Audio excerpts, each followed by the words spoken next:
Okay ನೋಡಿ, ರೇವಣಸಿದ್ದೇಶ ಕೊಟ್ಟೂರು ಅಂತಕ್ಕಂಥ ಒಬ್ಬ ಯೋಗಪಟುವಿನ ಪರಿಚಯ. ಯೋಗದಲ್ಲಿ ಅದ್ಭುತವಾಗಿರ್ತಕ್ಕಂಥ ಒಂದು ಬೆಂಡಿಂಗ್ ಆಸನಗಳನ್ನು ಮಾಡೋದ್ರ ಮೂಲಕ ಬಾಡಿಯನ್ನು ಫ್ಲೆಕ್ಸಿಬಿಲಿಟಿ ಮಾಡಿಕೊಂಡು ಕೈಗಳನ್ನು ದೇಹದಿಂದ ಹಿಂದಕ್ಕೆ ಮತ್ತು ಮುಂದಕ್ಕೆ ಬಾಗಿಸುವ ಕಲೆ ಯಾವ ರೀತಿಯಾಗಿದೆ ಅನ್ನೋದನ್ನು ಗಮನಿಸಿ. ಓಕೆ ನೋಡಿ, ನಾವು ಬೆರಳುಗಳನ್ನು ಸಂಪೂರ್ಣವಾಗಿ ಬೆಂಡ್ ಮಾಡ್ತೇವೆ, ಆದರೆ ಈ ಒಬ್ಬ ಯೋಗಪಟು ಕೈ ಬೆರಳುಗಳನ್ನು ಸಂಪೂರ್ಣವಾಗಿ ತನ್ನ ಒಂದು ಕೈಗಳಿಗೆ ಟಚ್ ಮಾಡುವಂತಹ ಸ್ಥಿತಿಯನ್ನು ಮಾಡ್ತಾ ಇದ್ದಾನೆ. ಹಾಗೆಯೇ ಮುಂದುವರಿದು ಭುಜದ ಹಿಂಬದಿ ಮತ್ತು ಭುಜದ ಮುಂಬದಿನಲ್ಲಿ ಶೋಲ್ಡರ್ ಜಾಯಿಂಟ್ ಅನ್ನು ಸಂಪೂರ್ಣವಾಗಿ ಬೆಂಡ್ ಮಾಡುವಂತಹ ಸ್ಥಿತಿ. ಓಕೆ,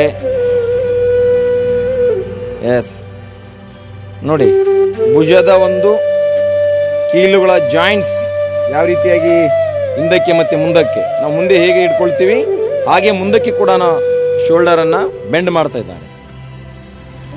ಅದಾದ ನಂತರದಲ್ಲಿ ಹಿಂಬದಿನಲ್ಲಿ ನಾವು ಕೈಗಳನ್ನು ಹಿಡ್ಕೊಳ್ಳಿಕ್ಕೆ ಇದು ಮಾಡ್ತೇವೆ. ಹಿಂಬದಿನಲ್ಲಿ ಸಂಪೂರ್ಣವಾಗಿ ದೇಹವನ್ನು ಬೆಂಡ್ ಮಾಡಿ ರೊಟೇಟ್ ಮಾಡುವಂಥ ಹಂತ. Very good. ಹಗ್ಗದಂತೆ ದೇಹದ ಕೈಗಳನ್ನು ಬಳಸಿ ತುದಿಯಿಂದ ಸಂಪೂರ್ಣವಾಗಿ ಬಿಚ್ಚುವಂತಹ ಸ್ಥಿತಿ ತಗೊಳ್ಳಿ. ನೋಡ್ಬೋದು, ಕಾಲುಗಳನ್ನು ಕೈಗಳಿಂದ ಬಿಚ್ಚುವಂಥ ಸ್ಥಿತಿ, ಹಿಂದೆ ಮತ್ತು ಮುಂದೆ. ಮತ್ತೆ ಇನ್ನೊಮ್ಮೆ ಆ ಒಂದು ರೊಟೇಷನನ್ನು ಬಹಳ ಕೈಗಳ ಗಂಟಿನಿಂದ ಆ ಗಂಟನ್ನು ಯಾವ ರೀತಿಯಾಗಿ ಅವರು ರೊಟೇಟ್ ಮಾಡ್ತಾ ಮುಂದಕ್ಕೆ ತರ್ತಾರೆ ಗಮನಿಸ್ತಾ ಹೋಗಿ.